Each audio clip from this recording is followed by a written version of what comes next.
Are you certain it's wise to return to Esfrost alone, Your Grace? You are needed here.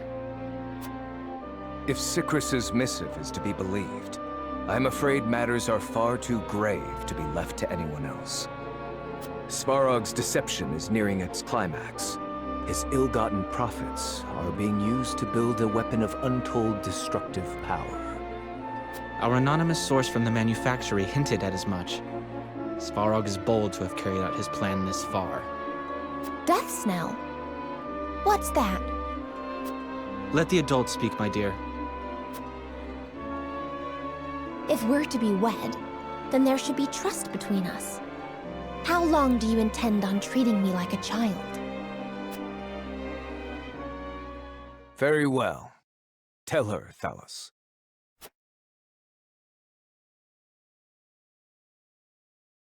If you insist, brother.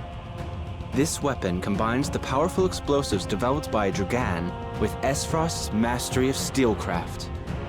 Although yet to be tested, this cannon is said to have the power to breach even Hyzan's walls. The goddess's shield would buckle under a single blast. But the shield is impregnable. I have heard nothing of this.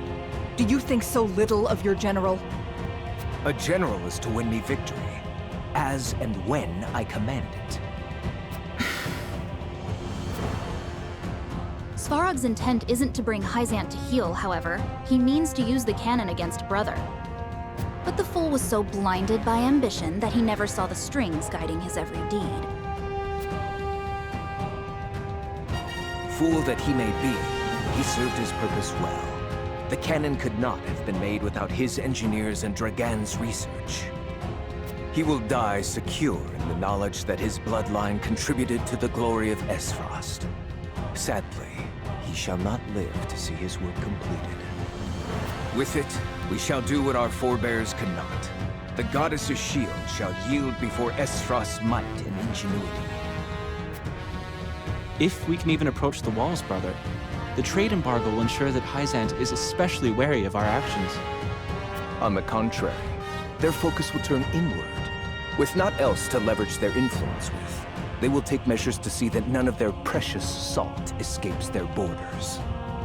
There may be some gnashing of teeth, to be sure, but it will only be in an attempt to hide their inner turmoil.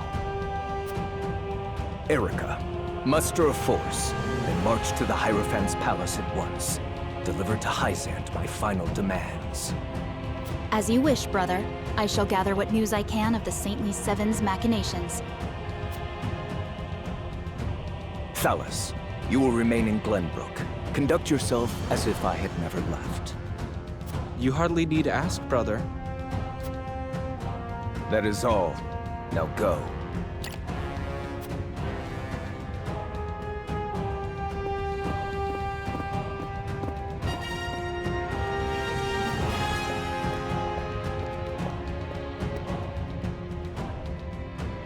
Even his own flesh and blood are but tools to be used and then discarded when their purpose is served. He has faith only in himself. Such has ever been his way.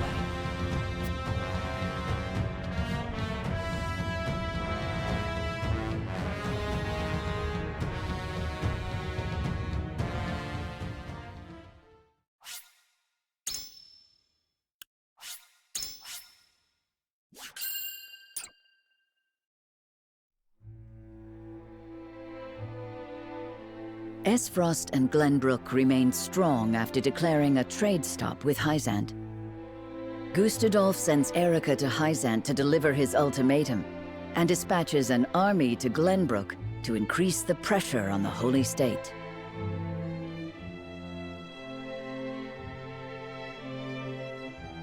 Hyzant, under the banner of Prince Roland, sends Minister Serenoa Wolfort of the Saintly Seven to prepare for retaliation.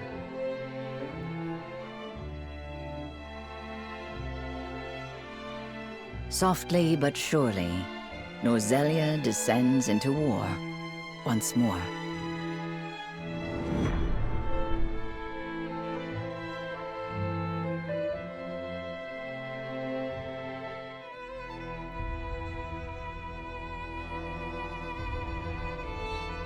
Those are the Archduke's wishes. I implore you not to forget that this is his final offer.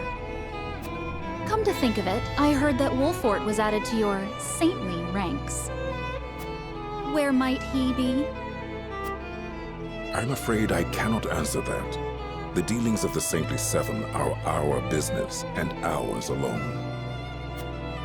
How disappointing. I had hoped to congratulate him on his promotion.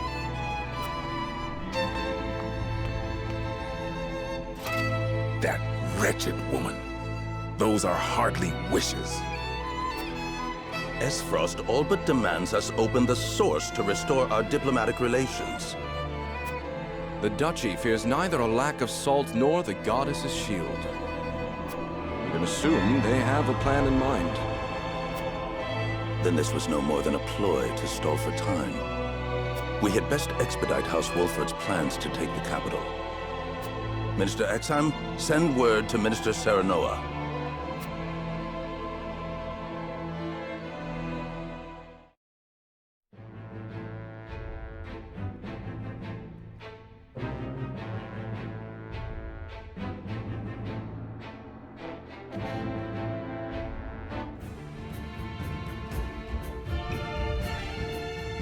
You wish to lend us Hyzant's new weapon?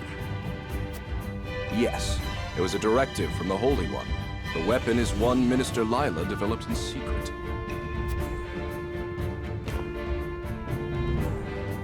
I compressed a vast quantity of magic into crystal form. We call this weapon Elfric. The blast crystals have yet to be perfected, but they can decimate a castle wall easily enough.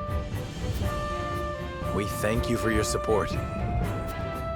Be forewarned that their power makes him unwieldy in an average battle.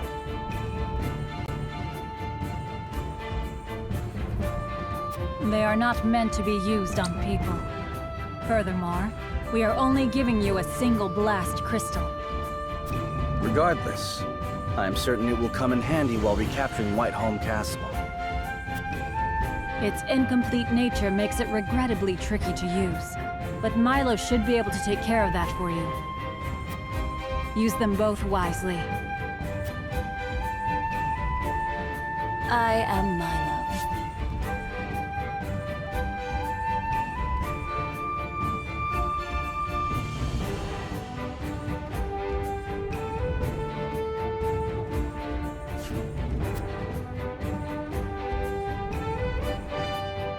A dancer by trade, but assistant to the Saintly Seven on occasion.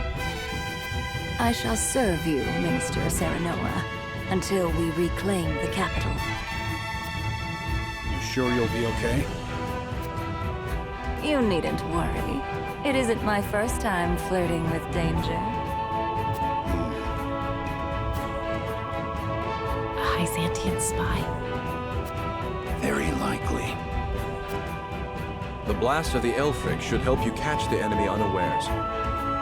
Both my army and Minister Kamsos will join in the attack. Can we entrust command to you, Minister Serenoa? Most certainly. And the crystal will be key in our plan to reclaim Glenbrook.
Practice makes perfect.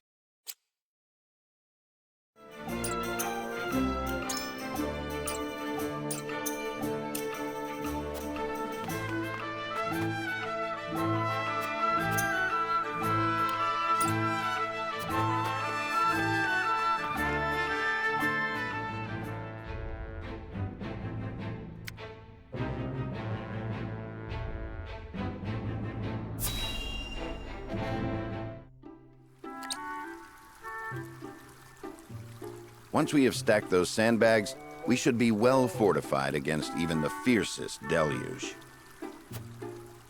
Leave it to me. This old wolf has some vim in him yet.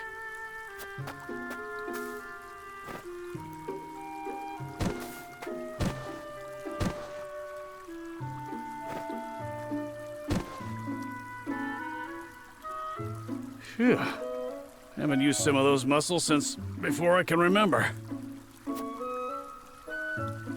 I must say, when I saw the enormity of the task before us, I did not think we would finish in mere bells. I had braced myself for a full day of labor, at the very least. Thank Benedict for that. We'd still be searching for weaknesses in our perimeter had he not been guiding us. Indeed. But let us not understate Eredor's feats of strength. Come now, Eredor. How many times must I tell you to be delicate with the sandbags? We only have so many at hand. I hear you, I hear you. I'll treat him as delicately as my lady love, in the absence of one. Now is not the time for jests, Eredor. If you don't want me complaining and you don't want me jesting, then I guess I'll just shut my mouth. To hear them trading barbs like children, you would never think they work so well together. Wisdom and strength. Two pillars that keep House Wolfort standing strong. Wisdom, eh? He wasn't always that way. Took him plenty of failing to get where he is now. I find that difficult to believe. Is there something you wish to share with us, Eredor? Might be. Maybe you've forgotten the folly of 20 years past, but my mind is a steel trap.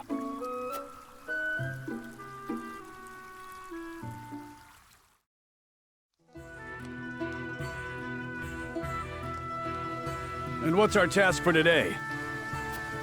We are to deliver this message to Lady Destra with all haste.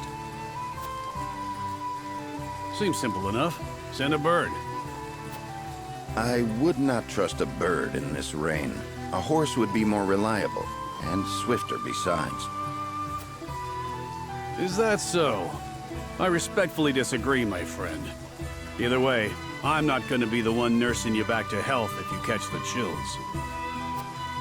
Shall we make it a wager, then? Send a bird, and we shall see who reaches Lady Destra first. You had best hurry.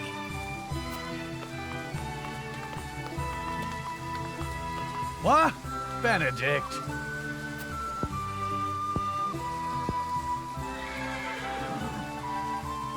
Off he goes. Well then, where are those damned hawks?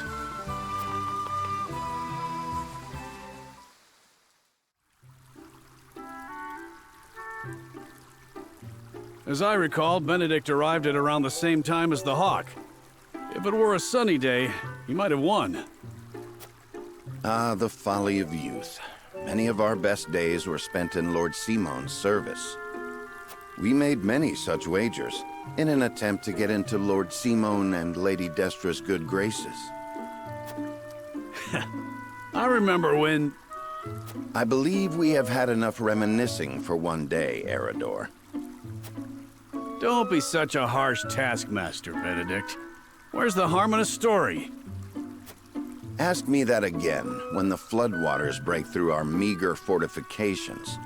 There is much to do and little time to do it. Wouldn't you agree, Anna? Me?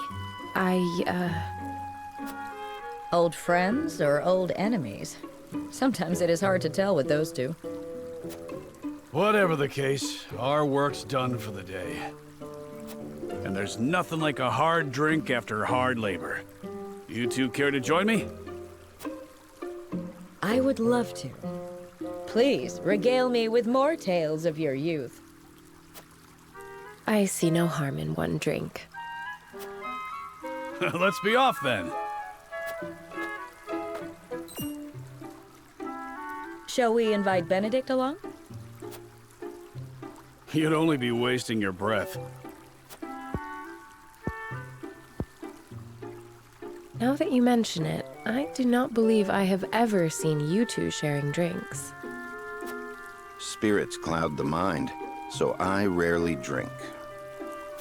When I do partake, however, I prefer to do so in quiet. I fear Eridor would only spoil that.